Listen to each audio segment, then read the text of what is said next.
परम शांति का मार्ग। मन की शांति का सबसे बड़ा उपाय मन की त्यागमूलक वृत्ति है। उसे उजागर किया जाना चाहिए। सबसे पहले मन को त्याग भाव में रखा जाए। उसे बाह्य जगत से पड़ने वाली अड़चन से बचाकर अंतर हृदय में केंद्रित रखा जाए। मन की अभिलाषा होती है बाहर घूमने जाऊं। ऐसे में आवश्यक है कि उसे बांधकर जिम्मेदारी पूर्वक अपने वश में किया जाए। इसके बाद मन को दिशाहीन न होने देने के लिए उसे सदा सार्थक एवं उपयोगी कार्य में लगाया जाए। इस प्रकार हम देखेंगे कि किस प्रकार हमारा मन निरंतर उद्वेग रहित हो, शांति एवं समुन्नति की दिशा में बढ़ चलता है। मन है एक विशाल सरोवर जिसका स्रोत है मनुष्य की वृत्तियां।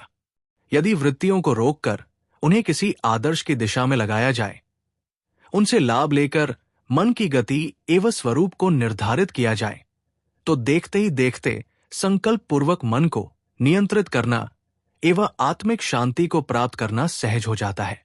मन अशांत है तो इसका एक ही कारण है मन का अज्ञान और उसका किसी प्रकार अपनी शक्ति के स्रोत से वंचित हो जाना। प्रेरणा का कारण है और ये प्रकाश और कुछ नहीं, मन का आत्मा से सम्मिलन है। इसके उपरांत उसके सत्य से विमुख होने का कोई कारण नहीं रह जाता एवं वह विचारदर्शी बन समग्रता में सत्य का बोध प्राप्त करता है तथा उसे किसी भी प्रकार की कठिनाई अपनी भीतरी दिव्यता को उजागर करने में नहीं होती तथा वो निष्प्रिय एकाकी हो अपने को हर दृष्टि से उन्नत एवं समर्थ बनाता जाता है। मन की तरंग को अपने वश में कर लेना ही शांति का उपाय है तथा जिस मन में अपने निग्रह की क्षमता आ गई है वो फिर दुखद्वंदों में पड़कर अपनी क्षमताओं से विमुख नहीं होता है। मन पर पड़ने वाले कुप्रभावों को जिस दिन हम सद्विचार रूपी अग्नि से समाप्त करना सीख जाएंगे तथा अंतरात्मा की गहन प्रेरणा से क्रियाशील होंगे, तभी हमें वास्तविकता का पथ एवं सत्य विषय की शोध का पथ दिखाई पड़ेगा। जब मन किसी विषय वस्तु से जा टकराता है तब वो अपने मूल प्रयोजन को ही भुला बैठता है एवं उसे अंतर्मन की गहराई से आ रही सत्य की आवाज सुनाई नहीं पड़ती है। मन की यही दुर्बलता उसे किसी भी सत्संकल्प में न लगा पाने का कारण है। जब मन अपने सभी दोषों को त्याग देता है तब उसे वास्तव में सत्य के अनुसंधान का अवसर प्राप्त होता है एवं तब वो शांति के केंद्र आत्मा की अमिट प्यास की ओर। मन की अंतरंग वृत्ति को जिस दिन मनुष्य समझना सीख जाएगा उस दिन उसे अपने प्रत्येक प्रयोजन में सफलता प्राप्त होगी एवं वो निष्प्रिय हुआ अपने केंद्रीय लक्ष्य की दिशा में बढ़ चलेगा। प्रकाश का सूर्य ही उसकी शांति, सद्गति एवं झुक पड़ता है।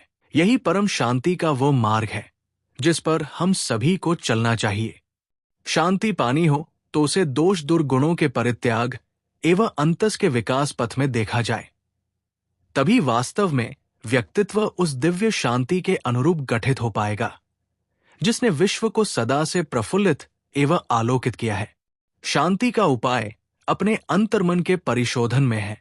अपने हृदय की प्यास को बुझाकर मन का एकत्वदर्शी एवं समताप्रायण होना ही मन की दिव्यता, संपूर्णता एवं स्वरूप से तदाकार होने का अनूठा विज्ञान है, जिसे प्रत्येक प्रकाशदर्शी को हर जागृत हृदय को प्रत्येक परिस्थिति में स्वीकारना चाहिए तथा उसे उजागर कर शांति, सुमंगल एवं श्रेष्ठता के पथ पर बढ़ना चाहिए।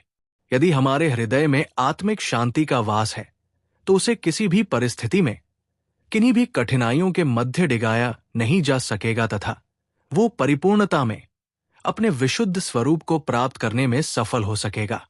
आत्मोपलब्धि एवं आत्मशांति एक ही सत्य की प्राप्ति के दो मार्ग हैं तथा उन्हें विकसित करने एवं प्रयोग में लाने के लिए हमें बुरे विचारों से परित्यक्त होना पड़ेगा ताकि हमारा जीवन सुख, सौंदर्य एवं शांति का पर्याय बन सके। सुस्पष्ट विचार एवं सुदृढ़ कार्यप्रणाली की दिशा में बढ़ने में कोई कठिनाई न हो तथा हमारा अंतर्मन प्रत्येक कार्य सूझबूझ एवं नीति के साथ कर सके, यही शांति, दिव्यता एवं अनुग्रह का वो मार्ग है जिस पर चलकर महामानव गढ़े जा सकते हैं एवं उनसे विश्व की समस्याओं का निपटारा संभव हो पाता है। शांति सदोष नहीं होती और अशांति का हमेशा कोई कारण होता है। यदि हमारे हृदय में पूर्ण स्पष्टता हो तो हम शांति को ही चुनेंगे एवं तब समस्त बाह्य जगत हमें अपनी ही प्रकाश करणों का कार्य विस्तार एवं एक ही परमात्मा की अनुपम अभिव्यक्ति दिखाई देगा तथा संपूर्ण अस्तित्व एक ही दिव्य नाद से आलोकित होता दिखेगा।